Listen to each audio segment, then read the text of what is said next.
দৈনন্দিন জীৱনৰ কাৰ্যবোৰ কৰি আমি ৰাতি যেতিয়া শুবলৈ যাওঁ আৰু শুৱাৰ পিছত ৰাতিপুৱা যেতিয়া শুই উঠোঁ নিজকে সজীৱ আৰু ফ্ৰেছ অনুভৱ কৰোঁ। কিন্তু এই টোপনিৰ সময়ত আমাৰ শৰীৰৰ লগত কিছুমান ঘটনা ঘটে। সেইবোৰ কি আজি আমি জানিম।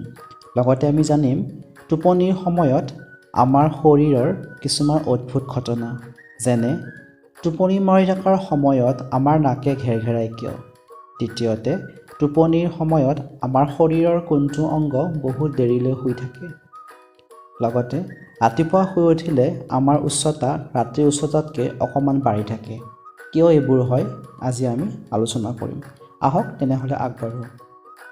নম্বৰ 1, আমি যেতিয়া শুওঁ সেই সময়ত আমাৰ শৰীৰৰ প্ৰতিটো অংগ পেৰালাইচিছ অৱস্থাত থাকে, অৰ্থাৎ জঠৰ অৱস্থাত।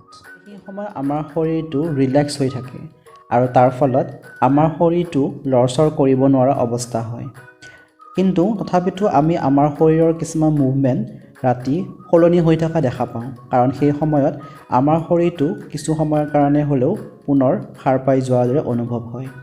আৰু এই স্লিপিং পেৰালাইচিছৰ ওপৰত মই ইতিমধ্যে এটা ভিডিঅ' বনাইছোঁ, আপোনালোকে সেইটো মোৰ প্লে'লিষ্টত গৈ চাব পাৰে। নম্বৰ 2, চকুৰ এঠাইত নাথাকে।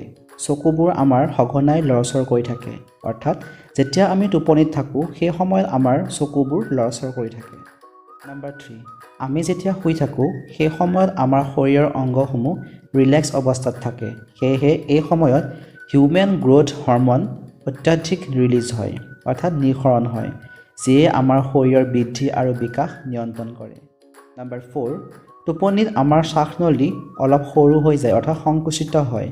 যিহেতু আমাৰ শৰীৰৰ শুই থকা সময়ত গোটেই অংগবোৰ ৰিলেক্স অৱস্থাত থাকে আৰু বিশেষ কোনো কাম কৰি নাথাকে, সেয়েহে শৰীৰত সেই সময়ত আমাৰ অক্সিজেনৰ পৰিমাণ সামান্য প্ৰয়োজন হয়। সেয়েহে সেই সময়ত আমাৰ উশাহ লোৱা শ্বাসনলীডাল কিছু পৰিমাণে সিও ৰিলেক্স অৱস্থাত থাকে। সেয়েহে আমাৰ উশাহ লোৱাৰ শ্বাসনলীডাল সংকুচিত হৈ সৰু হৈ যায়। তাৰ ফলত আমাৰ শৰীৰৰ ভিতৰলৈ কম পৰিমাণে বায়ু যায়, যি আমাৰ শৰীৰৰ কাৰণে যথেষ্ট। কিন্তু যেতিয়া আমাৰ এই শৰীৰৰ শ্বাসনলীডাল বেছি সংকুচিত হৈ সৰু হৈ যায়, তেতিয়াই আমাৰ নাকে শব্দ কৰে আৰু আমি সপোনত বা টোপনিত ঘেৰঘেৰণি মাৰাৰ শব্দ শুনা পাওঁ। নম্বৰ 5, টোপনিত কিছুমান সপোন বাৰে বাৰে দেখা যায়। ইয়াৰ কাৰণ কি?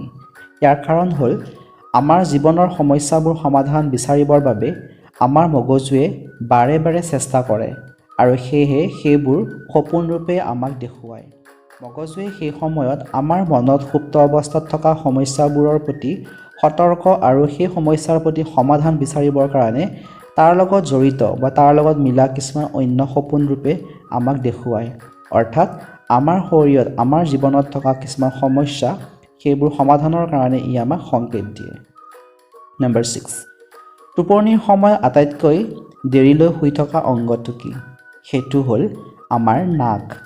যেতিয়া আমি টোপনিৰ পৰা সাৰ পাওঁ তেতিয়াও সেইকাৰণে আমাৰ নাকে টোপনিৰ সময়ত থকাৰ দৰে শব্দ কৰি থাকে আৰু লাহে লাহে ই যেতিয়া সজীৱ হৈ উঠে তেতিয়া ই এই শব্দ কমি যায়।